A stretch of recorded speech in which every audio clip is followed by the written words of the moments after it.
I mean, people, you need to do stuff. You know, you can complain to these advertisers. You get enough complaints, they're going to drop them.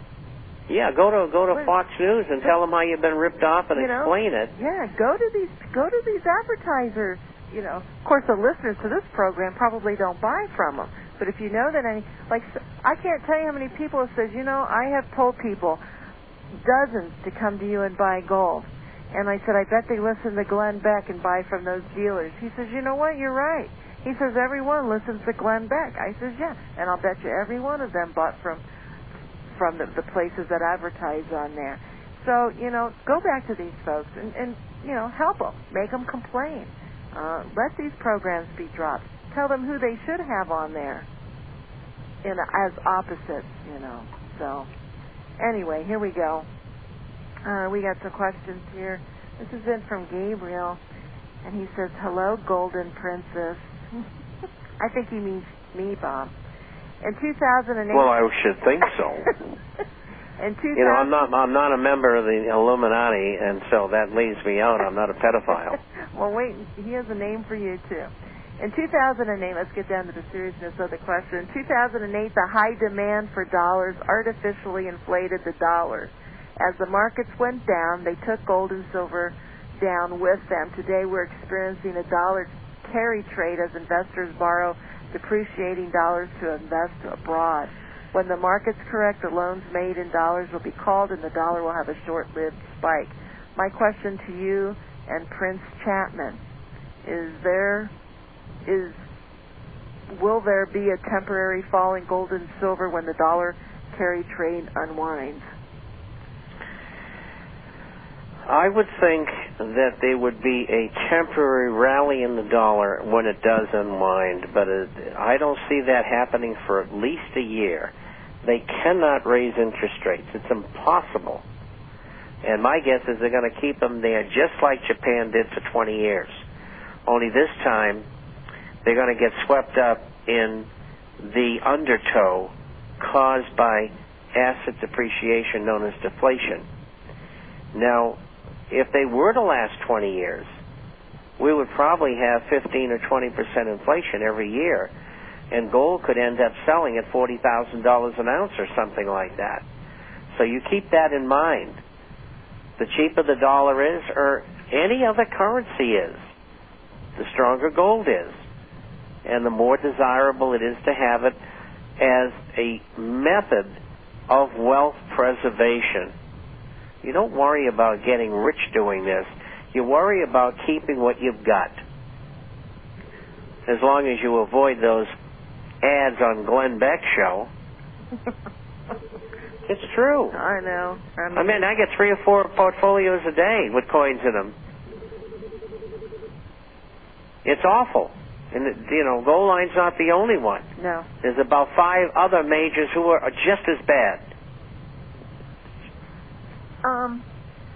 This is in from Glen, Ontario.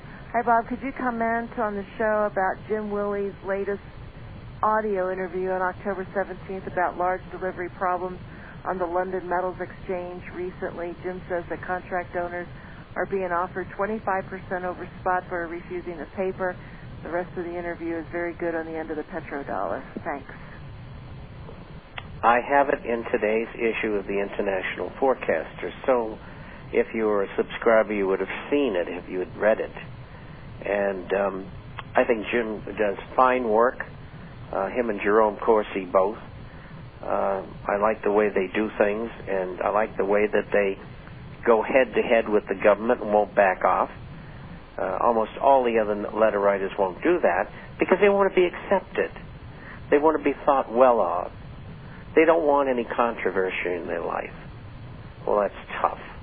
Anyway, Jim's got a good letter. I like it. I read it all the time. He reads my stuff. I got an email from the other day, and we correspond occasionally. Anyway, it's great. If you want to see it, it's in the forecaster. I did not give all the links. I think there's 3 of them or 4. I only gave the last one, which describes what our letter writer talked about, and that is non-compliance with delivery. Now, very quickly, I got to give you a little history.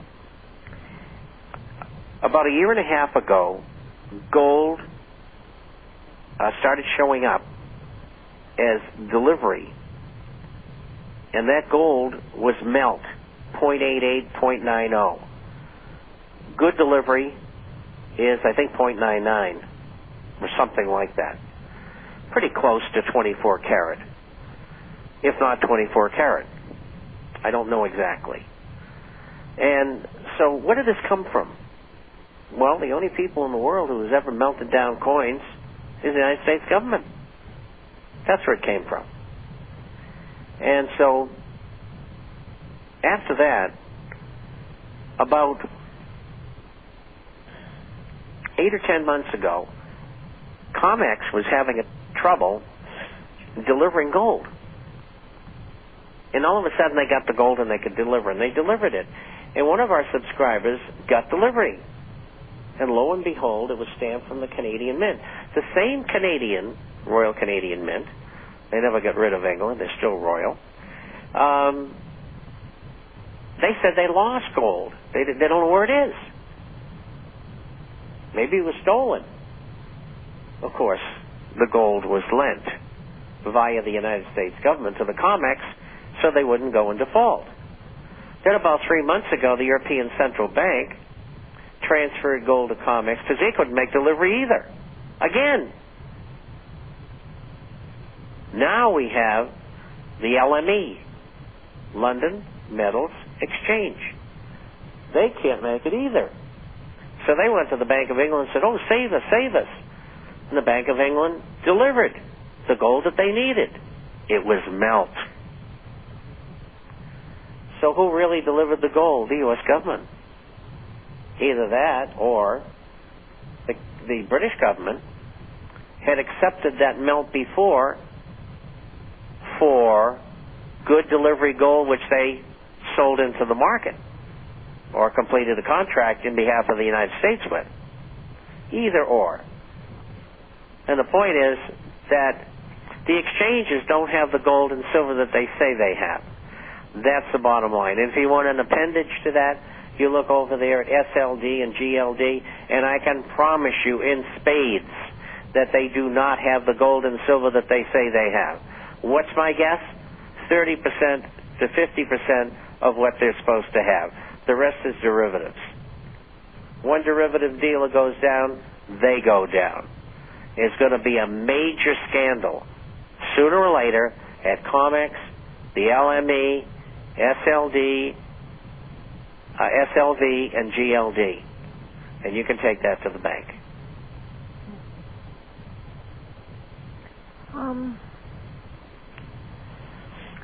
This question, it was actually Monday, October 19th, but it came in after the program. And he says he enjoys listening to the program, and he listened to the program, Bob, when you talked about should the worst-case scenario happen, and he found it very informative. But his question takes a slightly different aspect. He wants to know if what can one do to keep educated in regard to precious metals and what's happening in the economy should the Internet, for security reasons, be shut down for an indefinite period of time? You can subscribe to the International Forecaster, and we will send it to you by mail, like we do some people now.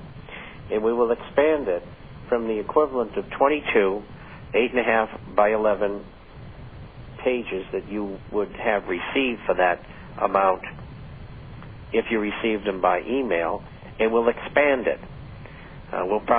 We would, in that circumstance, probably triple it. But your cost for the publication would go up because the very minimum cost going out the door, and that does not count our labor here and plant and equipment. It costs, our hard costs now are about $5 a copy. So we're into it for the hard copy, $120 a year, and we do it for $160, so we make $40 out of it. but we would have to double or triple the size of it. But we can still get it out as long as the postal system, and as long as the postal system will carry what we're putting out. Now, why do I say that?